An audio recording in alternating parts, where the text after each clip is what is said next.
Sup homosexuals. Welcome to Teh Daily Neko. News that you can meowsly trust. Straight from the kitten's paw. On this fine Monday, April 27, 2020, we still meowsly have reports revolving around the 2020 plague, but some of these are absolute bangers, so let's get to it. Our first story today. For the New York Post, Salim Elgar reports, Harvard professor wants to ban homeschooling because it's authoritarian. Elizabeth Bartholet, a Harvard University law professor, told Harvard Magazine that homeschooling gives parents authoritarian control over their kids, and can even expose them to white supremacy and misogyny. We going balls deep already, boys and girls. Do we think parents should have 24/7 control over their children from ages 0 to 18? I think that's dangerous, Bartholet said. I think it's always dangerous to put powerful people in charge of the powerless, and to give the powerful ones total authority. Alright dumbass, listen the fuck up. I think parents should be allowed to parent, and I think you had a very wrong idea of what homeschooling entails. It certainly doesn't consist of parents hovering over their kid's shoulder at every hour of the day. You make it sound as if a homeschooled child is locked up to the basement wall and isn't ever allowed to go outside or hang out with the neighborhood kids and ride their bike. And just what the hell does this powerful and powerless shit have to do with anything? Stop viewing the family unit through Marxist policy, you fucking imbecile. I guess after decades of being in education your mind is locked into only one way of thinking, right? Please go out into the real world and talk to real people. Anyway, back to the story. According to the writer of the piece, 90% of homeschool parents are conservative Christians, to which Bartholet asserted that some are extreme religious ideologues who question science and promote female subservience and white supremacy. Bartholet cautioned that there is minimal oversight for homeschooling and that parents are able to tailor coursework as they please. We have an unregulated regime in the area of homeschooling, she said. Look here, you moron. It doesn't matter if all schools become public or private. People who question science will always exist. People who promote female subservience will always exist. People who believe in any kind of supremacy will always exist. Extreme religious ideologues will always exist. I know this last one to be a fact because I'm reading the opinions of one in this article, a religious ideologue who is apparently a law professor and has decades of formal education under her belt. You're not doing your argument any favors, love.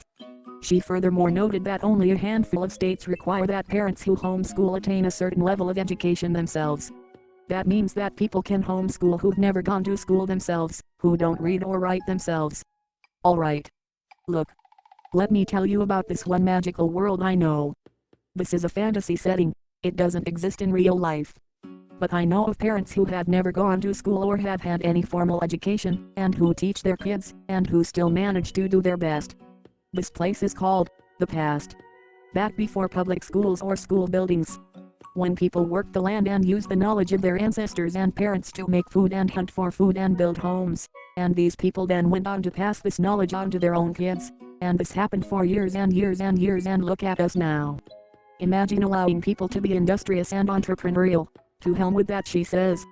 Let's just sit kids in a boring ass class for fucking 8 hours a day and then pressure the fuck out of them with grades and let them bully each other to death and enact zero tolerance policy so kids can't defend themselves against bullies, and then let kids grow up thinking that good grades are the sole reason for doing things and then becoming depressed teenagers and adults. Fuck off.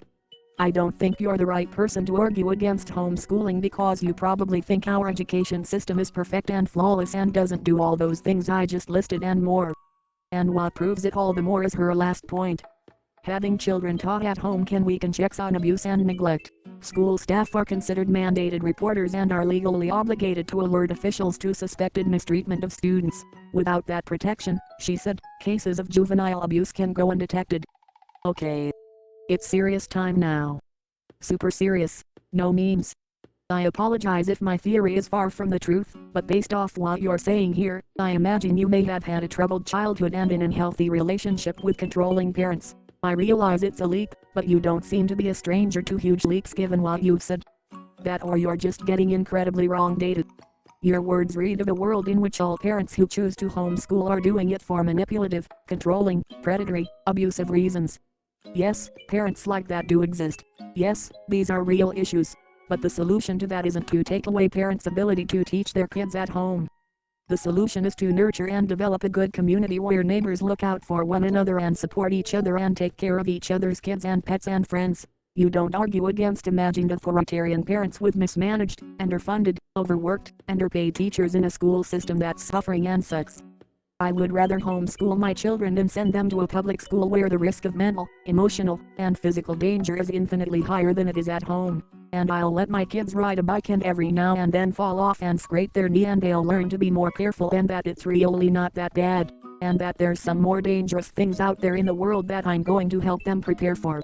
So Miss Bartholett, please take a few years and just walk outside the gates of your cherished universities and go hang out with normal people. I think it'll do all of us a lot of good, and maybe you can learn some things and maybe rethink and challenge your previous beliefs. And then maybe you'll also seek out more data, conflicting data, and interpret a multitude of opposing perspectives to lead you closer to the truth, and closer to a better solution. Best of luck. Alright, that was a lot. Let's do a mini story. Per Newsweek, my Sukin, Chile counts those who died of corona as recovered because they're no longer contagious, health minister says. Cases of the virus in Chile have climbed past 7,500, including 82 deaths, while over 2,300 have recovered from infection, according to Johns Hopkins University. But corona patients who've died are being counted among the country's recovered population because they are no longer contagious, Chile's health minister Jaime Manuelich said. Well, you're not wrong. We have 898 patients who are no longer contagious, who are not a source of contagion for others, and we include them as recovered. These are the people who have completed 14 days of diagnosis or who unfortunately have passed away, Manuelich announced at a press conference. So Mr. Hey buddy, I think your results are supposed to be exclusively one or the other. Dead or recovered. I like how you specifically called them patients. Nice tactical move. But as far as I'm concerned, you have two possible results. Either recovery or death. You can't just add the suffix of recovered after death. They're just dead. The reason they're not contagious isn't because they've recovered. The reason they're not contagious is because they had no breathing function, so they can't spread their germs when they speak or exhale. XD, you can go ahead and keep reporting this way, but you're going to fuck up all our data and join the ranks of the world useless organization in hiding critical information. Imagine if everyone else did this. We'd end up with like 25% infected rate and 75% recovered rate. And after like 3 years, wouldn't we have a 100% recovered rate? Lomo. Don't forget to check the data and methodology, boys and girls. People can still lie to you with statistics. They can withhold information or misrepresent it. This story reminds me of another one. Per NPR, Johanna Kakasai writes, Turkmenistan has banned use of the word. Turkmenistan claims it has no cases, but if you happen to utter the word while waiting for the bus in the capital, there's a good chance you'll be arrested. The government has forbidden state-controlled media from writing or uttering the word and has ordered its removal from health brochures distributed at hospitals, schools and workplaces. Radio Free Europe, Radio Liberty correspondents in Ashgabat report that plainclothes police officers are also arresting people who wear face masks or discuss the pandemic in public. Nyah. This good idea. I can't be depressed if the word doesn't exist in my vocabulary. Now I'll just be happy all the time and I won't be in pain cause the word pain doesn't exist either, so I can't express it or understand it. I sure love life. Or, oops. I mean, I double plus good life. XP. This denial of information not only endangers the Turkmen citizens most at risk, but also reinforces the authoritarianism imposed by the president, said the head of Reporters Without Borders Eastern Europe and Central Asia desk. We urge the international community to react and to take him to task for his systematic human rights violations. Well, good luck with that shit, guys. Since you can't wear masks, please send some to me. Or, alternatively, everyone wear masks. They can't arrest all of us. Hashtag fuck the police. Down with the system. Rage against the machine. See, me can counter their retardation. Big brain. Big dick. Big heart. Big booty. Fat titties. Thick thighs. Okay, enough about me, on to the next story. From Politico, Canada's Public Health Authority says around 1 million KN95 respirators from China have failed to meet federal COVID-19 standards for use by frontline health professionals. And to think Trudeau sent China some medical supplies a few months ago. I bet he's gonna say feels bad man in response. Anyway, the federal government did not dispense the non-complying masks to equipment-hungry provinces and territories, said Eric Morissette, a spokesperson for the Public Health Agency of Canada. The failure of these respirators to meet Canadian requirements is yet another challenge for the country as it fights to secure PPE and medical supplies amid what has become a ferocious global competition. China has become the source of around 70% of Canada's imports of PPE, with much of the rest coming from the US, the UK, and Switzerland. To date, the Public Health Agency has identified approximately 1 million KN95 masks as non-compliant with specifications for healthcare settings. Some of the equipment we received was not suitable for medical care workers, and we are looking at that equipment to see if it can be repurposed for other kinds of workers who do not need the same level of protection. So do you guys want to stop buying stuff from China now? I had to buy some gardening stuff this weekend that was made from China, but moving forward I'm going to be making a conscious effort to reduce and hopefully completely eliminate any financial activity through Chinese vendors and manufacturers. This might be harder to do with computers, but I hope we can start making more tech in other places. We need more Taiwans. Time to bring back our medicine and manufacture tools and vehicles over here. Buy American. Hire American. MAGA. Speaking of potential threats, our next story. Morgan Phillips for Fox News reports, Iran launched military satellite entered Earth's orbit, U.S. Space Command announces. The launch of Iran's first military satellite has been deemed a success by U.S. Space Command. The 18th Space Control Squadron tweeted Wednesday that it tracked 2 objects from space launch originating in Iran. Earlier Wednesday, Iran said it launched a military satellite into orbit amid wider tensions with the U.S., a successful launch after months of failures. The U.S. State Department and the Pentagon both say such launches advance Iran's ballistic missile program. On its official website, Iran's paramilitary Revolutionary Guard said the satellite successfully reached an orbit of 264 miles above the Earth's surface. In March, Secretary of State Pompeo said Iran had refused American aid to fight the coronavirus pandemic. Pompeo condemned the Iranian leader for spreading conspiracy theories that the U.S. was responsible for the outbreak and pointed to Iran's own mistakes in trying to contain the virus. So we've got China making moves in the South China Sea, sending us faulty equipment, taking our resources via Totes, trying to fill our markets with Chinese telescreens in Huawei, Iranian vessels harassing our warships, Iran launching their satellite, Venezuela trying to capture a cruise ship, and probably Russian submarines monitoring our waters. I've seen this many times in Civ. And I've played a lot of Civ. So no war. Good thing Trump created the Space Force to protect us from the aliens, cause now we can get a head start and use that infrastructure to take down enemy satellites and maybe have some orbital strikes, just in case we need it. Put me in, coach. I can press the buttons and aim super good. Just watch my gameplay. Please consider this my official enlistment as a remote operator. I can do drone strikes or orbital strikes or control robots on the battlefield if they use mouse and keyboard input. As long as I can do it from home. I'm quarantined after all. Ooh. Alright, these next 2 stories are fucking bangers. Get ready to facepalm a lot. Tim Marchman, for Vice. The right wing wants you to die. Powerful people prefer mass death to adopting the social welfare policies of a civilized nation. The title and picture for this article should show you how good this is going to be. Earlier this week, someone showed up at a protest in Nashville, Tennessee with a sign reading "Sacrifice the Weak." A Real Housewives of Orange County star offered a similar message when she called the virus God's way of thinning the herd. Texas Lieutenant Governor has said, "There are more important things than living." President Donald Trump goes on television every night to say effectively the same thing. What was different about the person who made the sign was that they were an ordinary person, not a politician or celebrity or pundit. That was the point.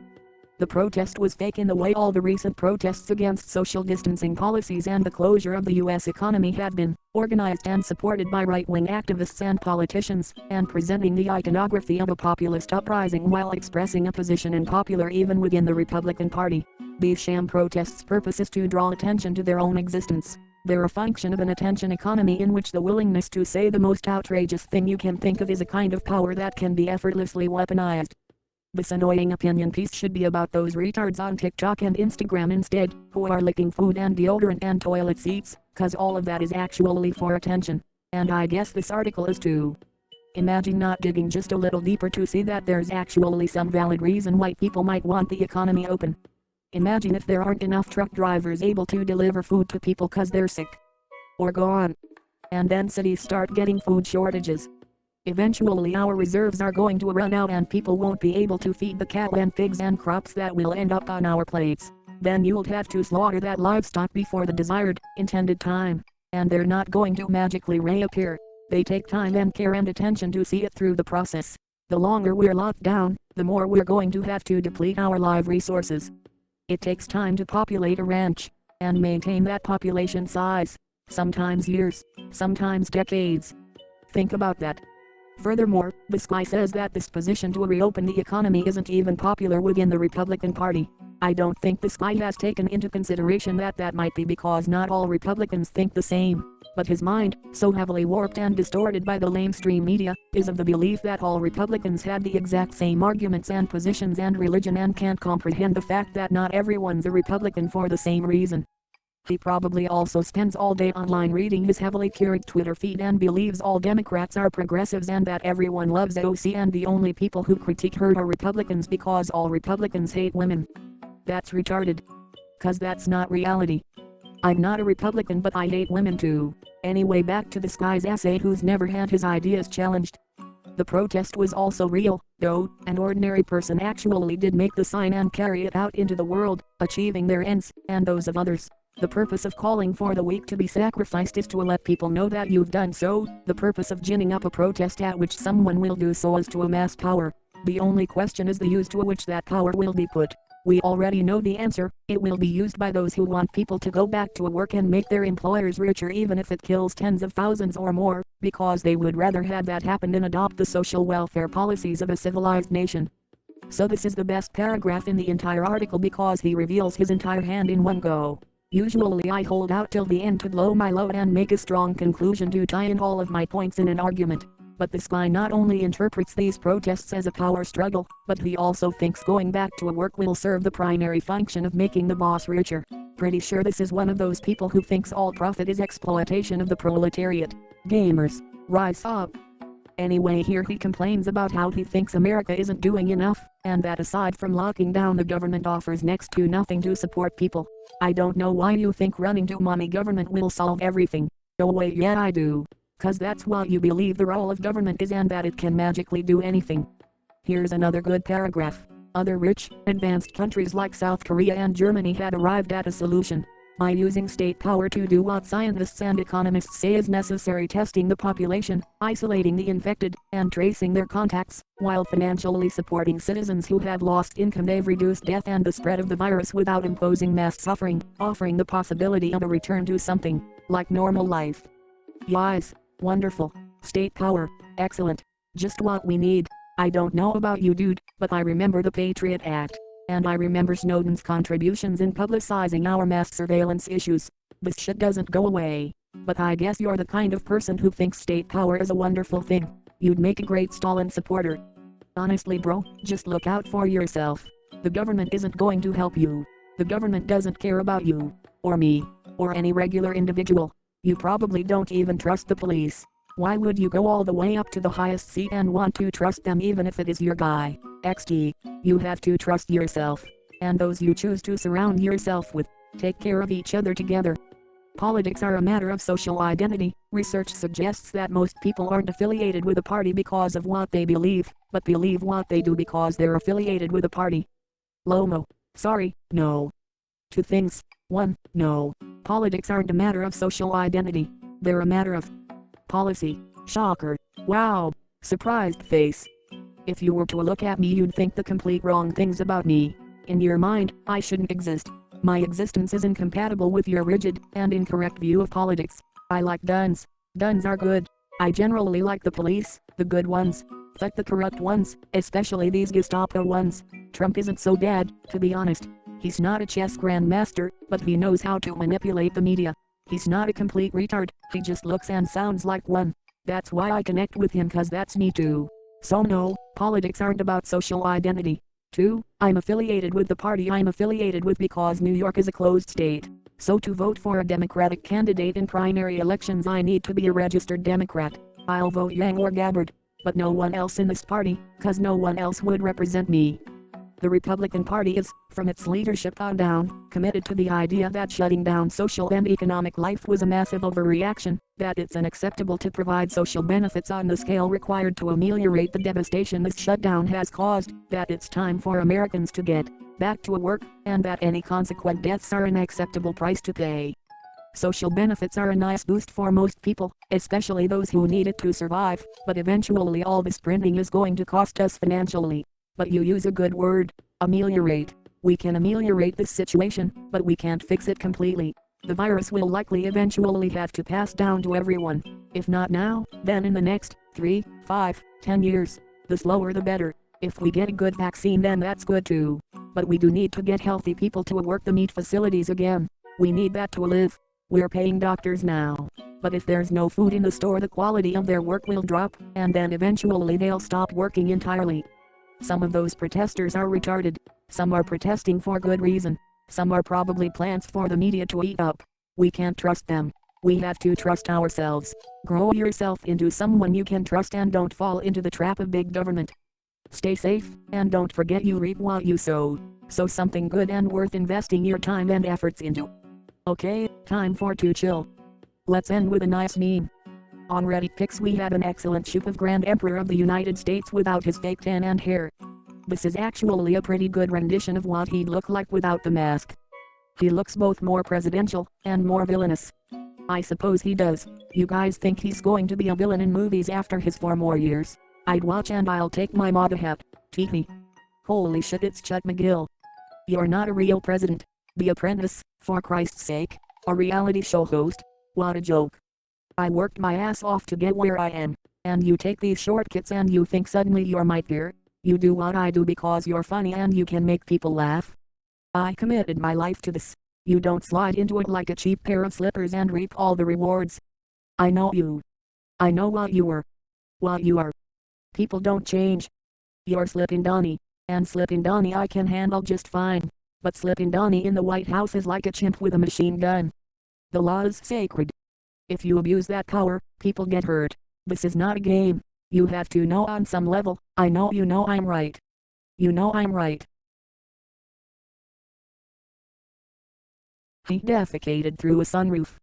XD. Well, time to go touch the earth and fertilize Mother Nature and put my seeds inside her and make a millions of billions of baby tomatoes and potatoes and cilantro and peppers. Yum. Take care and support me with the links below. Remain vigilant, and don't get trolled out there. Suck my dick, faggots.